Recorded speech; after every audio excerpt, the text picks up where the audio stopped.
Coach, congratulations. Great way to close out a brief homestand here. But how important was it for your team to come out and establish something both Thursday and tonight? Again, without Alonzo, excellent balance scoring tonight. I mean, I guess the best way to put it, to have your house in order without one of your better players. Well, it's always scary when it happens because, you're used to having key players in practice every day, and you really don't know how it feels without them in a game because you've not experienced it. So, and I thought the first half of Washington had something to do with that. I think everybody was in a new role, trying to figure out how this was going to feel and work. But, to our team's credit, you always hope that the next guy that's called upon shows up and is ready to go, that performs. And tonight, that was really the case. Parker Jackson Cartwright is the story of the weekend.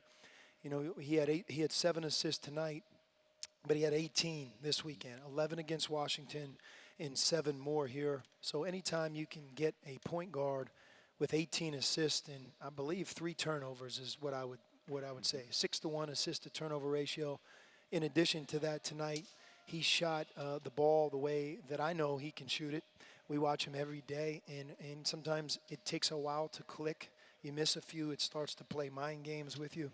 And no question, Parker at times has lost his confidence shooting, but he has it back now, and that's great to see because, Washington State obviously tried to leave our point guard to go double.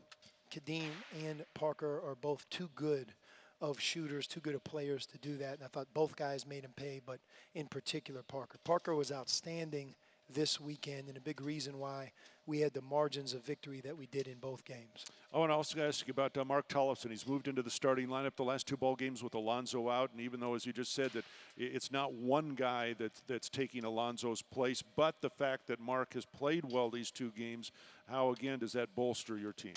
Well, Mark's settling in. He's used to playing now for us. He's used to being in the Pac-12. He's played in neutral venues. He's played on the road. I think he understands what we do every day, and he's more comfortable. As much as both Ryan Anderson and him are older and much more seasoned and experienced, they're not more experienced or seasoned more in terms of Arizona. It's still the first time that they're doing things. But Mark is shooting the ball really well. The thing that we love about him, and he's done this from the very first day that he got here till now, he plays team basketball. He passes to the open man. It's not complicated. If you're open, he gets rid of the ball. At times, we almost want him to be a little bit more selfish. But defensively, he's working through a number of things. Among the most affected players that we have because of all of our injuries, he's the one that we've bounced around like a ping pong ball. I mean, for a while, he played only the 4 when Caleb was out, and now he plays almost only the 3. And it's hard enough to learn a system in 1 year, let alone 2 positions. And to Mark's credit, he's given us a lot of depth.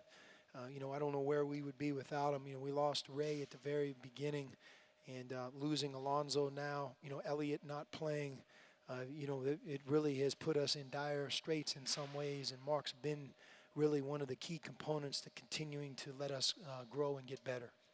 You mentioned throughout the season that you felt this would be a good offensive team, and it has been a very good offensive team. And the three-point shooting has followed that. And even though that's not, an area of the game that you stress in terms of, hey, we've got to shoot a bunch of threes, your team's been very efficient at that. Has that been a pleasant surprise? Can I put it in that category? I was more surprised, Brian, I think you know this, about how much we struggled shooting all of November and for a majority of December. We kept waiting for the light to click on, and I look at Mark and Parker. They're shooting the ball now like we watch him shoot every day. And I watched Parker this summer shoot hundreds and hundreds of shots, which became thousands. And I know the percentage he shoots. I've watched him shoot it. You know what a good shooter looks like, and he is that. The same for Mark. But there's a lot that goes on when you become a freshman to a sophomore, or in Mark's case, you leave one school and come to another. And until those guys completely get comfortable and play with the confidence that they need, that shooting hasn't shown up. But it is now, and I think that's one of the things you're starting to see, that we have everybody really settled in and playing with a great deal of confidence. But we are a good shooting team. I think we're an equally good free throw shooting team, and we have the makings of being a tremendous offensive team.